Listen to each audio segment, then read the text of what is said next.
राज्यभरातील शंकराच्या मंदिरामध्ये भाविकांची तोबा गर्दी आहे। रायगड जिल्ह्यातील माणगाव तालुक्यामध्ये असलेल्या गोरेगावमधील श्री देव वरदेश्वर या पुरातन मंदिराला अनोखं महत्त्व आहे।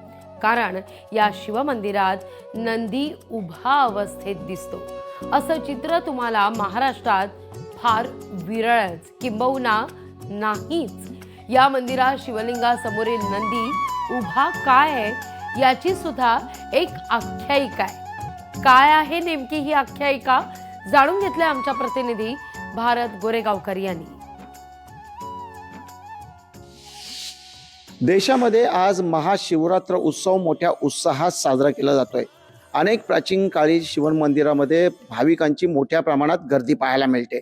मात्र आपण एक अनोखं मंदिर ज्यामध्ये शिवलिंगाला वेगळं महत्त्व आहे आणि आणखीन एक वेगळेपण आहे। रायगड जिल्ह्यातल्या माणगाव तालुक्यातील गोरेगाव मधलं हे श्रीदेव वरदेश्वराचं मंदिर आहे। या मंदिरामध्ये ते शिवलिंग आहे ते वेगळं आणि आगळं आहे।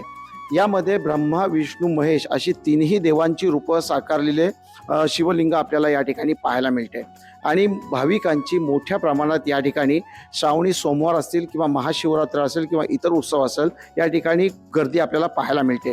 आणखीन श्रीदेव वरदेश्वर मंदिरातील महत्त्व म्हणजे या मंदिरामध्ये आपल्याला उभा नंदीचं शिल्प पाहायला मिळतं। हे उभा नंदी आपल्याला शंकराच्या अन्य कोणत्याही मंदिरात पाहायला मिळणार नाही। महाराष्ट्रात हे एकमेव मंदिर आहे की ज्या ठिकाणी नंदी उभा आहे। या उभा नंदीची आख्यायिका जी आहे ती अशा पद्धतीने सांगितली जाते की या वरदेश्वराच्या वरती एक मल्लिकार्जुन टेकडी आहे आणि या टेकडीवरती उपाध्य नावाचे पुजारी हे शंकराची पूजा अर्चा करण्यासाठी दररोज जायचे। मात्र वृद्धापकाळाने ते थकल्यामुळे त्यांनी देवाचा धावा केला होता आणि त्यांनी देवाजवळ मागणं घातलं होतं की मला आता एवढी उंच टेकडी चढणे शक्य नाही आहे। त्यावेळी या भक्ताला दर्शन देण्यासाठी मल्लिकार्जुन या ठिकाणी प्रकट झाले अशी आख्यायिका आणि दंतकथा सांगितली जाते। मात्र या ठिकाणी येताना ज्या नंदीवर आरूढ होऊन शंकर आले होते त्या नंदीला बसण्याची आज्ञा नव्हती आणि त्यामुळे या ठिकाणी उभा नंदीचं शिल्प सापडलेलं आहे। 300 वर्षाहून अधिक काळापासून हे मंदिर या ठिकाणी अस्तित्वात आहे आणि उभा नंदी देखील या ठिकाणी पाहायला मिळतो। व्हिडिओ जर्नलिस्ट ओम गोरेगावकर सह भारत गोरेगावकर, लोकशाही मराठी, रायगड।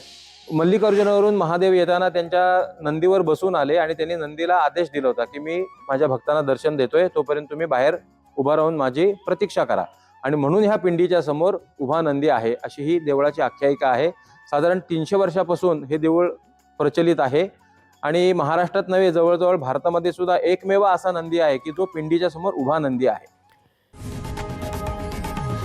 लोकशाही मराठी ऐका, पहा, जागरूक रहा।